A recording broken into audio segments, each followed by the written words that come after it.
हमारे साथ all India इमाम ऑर्गेनाइजेशन से हैं डॉक्टर उमेर इलियासी साहब और सेंट्रल दारुल कज़ा से हैं इमाम मुफ्ती मोहम्मद ताहिर हुसैन साहब। आज जामा मस्जिद को बंद कर दिया गया है क्योंकि कोरोना के मामलों को देखते हुए ये एहतियाती कदम उठाया गया है कि जान दूसरों की सलामत रहे, नमाजियों की सलामत रहे, इसलिए नमाज जो है वो लोग अपने घरों में पढ़ें। सबसे पहला कमेंट जो है वो डॉक्टर उमेर इलियासी साहब आपसे चाहूंगा, आपका क्या कहना है इस मसले?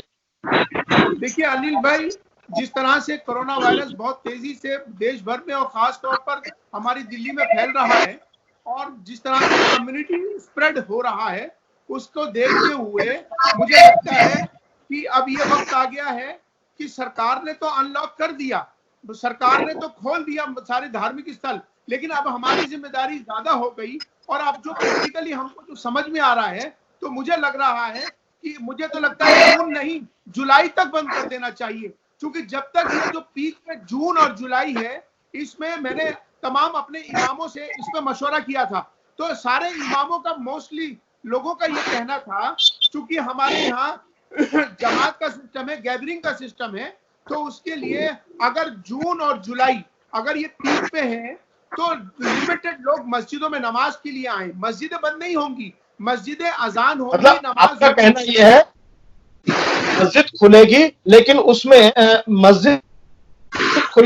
उसमें नमाज जो है वो सिर्फ और सिर्फ उन्हीं लोगों को पढ़ाया जाए जो लोग मस्जिदों में काम करते हैं, या जैसा पहले एक व्यवस्था थी उसी तरीके से उसको चलाया जाए।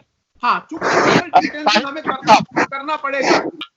जी डॉक्टर उमेर इलियासी, कैसे रोकेंगे लोगों को मस्जिदों में आने में? सबसे बड़ी मुश्किल इस समय अनिल भाई यही आ रही है कि हम किसको रोकेंगे और किसको हम अंदर बुलाएंगे।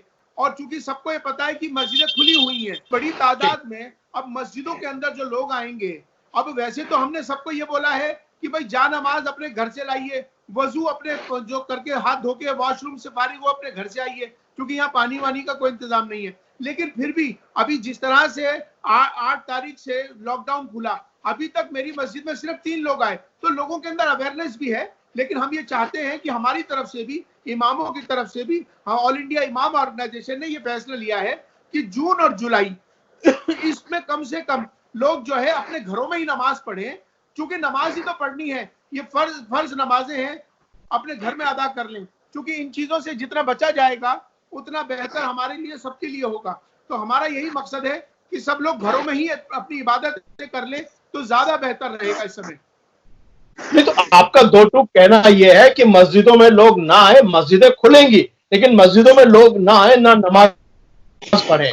लेकिन सबसे बड़ा मुद्दा जो है, और जो लोग आएंगे नमाज पढ़ने, तो जरूरी नहीं है कि उनमें सभी नेगेटिव हो, सभी स्वस्थ हो सकता है कोई पॉजिटिव भी हो और उसे पता भी ना हो। तो आपको नहीं लगता इससे और फैल जाएगा?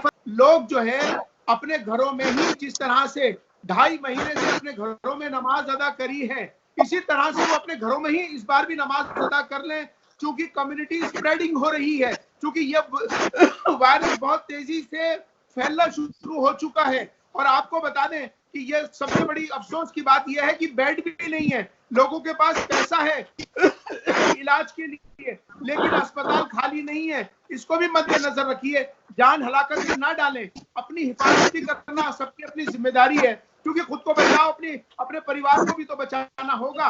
इसीलिए हम आपसे कह रहे हैं कि अपने घरों में नमाज अदा करें, खास तौर पे बच्चे और बूढ़े तो बिल्कुल मस्जिदों में ना आए, और मस्जिदों में बिल्कुल ना आए, इसका ख्याल रखेंगे। तो ताहिर हुसैन साहब, दिल्ली में भी लगभग 2,500 दिल्ली में भी 2,500 मस्जिद है, आपने क्या ऐलान किया है? 2,500 मस्जिद, हाँ, उनके लिए ऐलान ये किया है कि भाई वो लोग जो है नमाजी अपने अपने घरों के अंदर अदा करेंगे, और जो अमला है मस्जिद के अंदर रहने वाला, सिर्फ मस्जिद के अंदर वही जो नमाज अदा करेंगे। शुक्रिया ताहिर हुसैन साहब, शुक्रिया, धन्यवाद इमाम साहब। और हम उम्मीद करते हैं कि सभी अपने अपने घरों से नमाज पढ़ेंगे और सभी सुरक्षित रहेंगे। धन्यवाद, शुक्रिया। शुक्रिया।